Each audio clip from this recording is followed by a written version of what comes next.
সম্প্রতি মার্কিন যুক্তরাষ্ট্রের প্রেসিডেন্ট ডোনাল্ড ট্রাম্প চীনের পণ্যের ওপর নতুন করে শুল্ক আরোপ করেছেন। এর জবাব দিতে যুক্তরাষ্ট্রের পণ্যের ওপরও পাল্টা শুল্ক আরোপ করেছে চীন, যার ফলে দেশ দুটির মধ্যে বর্তমানে বাণিজ্য যুদ্ধ তীব্র আকার ধারণ করেছে। তবে শুল্ক আরোপের বাইরেও চীন আমেরিকার ওপর চাপ সৃষ্টি করতে আরও একটি হাতিয়ার ব্যবহার করেছেন, আর তা হলো বিরল খনিজ রপ্তানিতে সীমাবদ্ধতা আরোপ করেছে চীন। চীনের এই খনিজগুলোর ওপর যুক্তরাষ্ট্র অনেকাংশে নির্ভরশীল। তাই চীনের এই নতুন পদক্ষেপে দেশটির জন্য একটি বড় ধাক্কা হিসেবে বিবেচিত হচ্ছে। বিরল খনিজ কী এবং কী কাজে লাগে?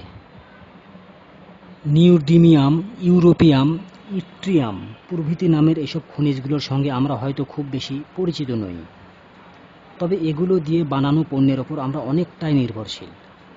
স্মার্টফোন, টিভি, কম্পিউটার স্ক্রিন, বৈদ্যুতিক গাড়ি, জেট ইঞ্জিন ইত্যাদি তৈরিতে এই মৌলগুলো ব্যবহার করা হয়। বর্তমান বিশ্বে শুধু চীনের হাতেই এসব দুর্লভ খনিজ উত্তোলন ও পরিশোধনের প্রায় একচেটিয়া নিয়ন্ত্রণ রয়েছে। বাংলাদেশের জন্য বিশাল সম্ভাবনার সুযোগ তৈরি হতে পারে এমন খবর দিলেন বাংলাদেশ ভূতাত্ত্বিক জরিপ অধিদপ্তর জিএসবি এর গবেষকগণ।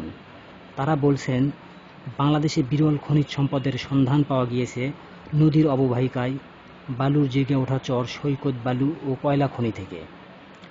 দেশে সন্ধান পাওয়া এই মূল্যবান খনিজের সম্ভাবনা কতটুকু তা পর্যালোচনা করতে হবে। প্রায় ২০ বছর ধরে কাজ করছে বাংলাদেশ ভূতাত্ত্বিক জরিপ অধিদপ্তর জিএসবি। অধিদপ্তরের গবেষকগণ কয়েকটি গবেষণায় দেশের কয়েকটি অঞ্চলে এই সম্পদের সন্ধান পায়। গবেষক দলের ধারণা, দেশের সবকটি নদীতেই এই ধরনের মৌল পাওয়ার সম্ভাবনা আছে। এই মৌল কতটুকু উত্তোলন বা আহরণ করা সম্ভব এই বিষয়ে কোনো ধারণা এখনও দিতে পারেনি অধিদপ্তরটি।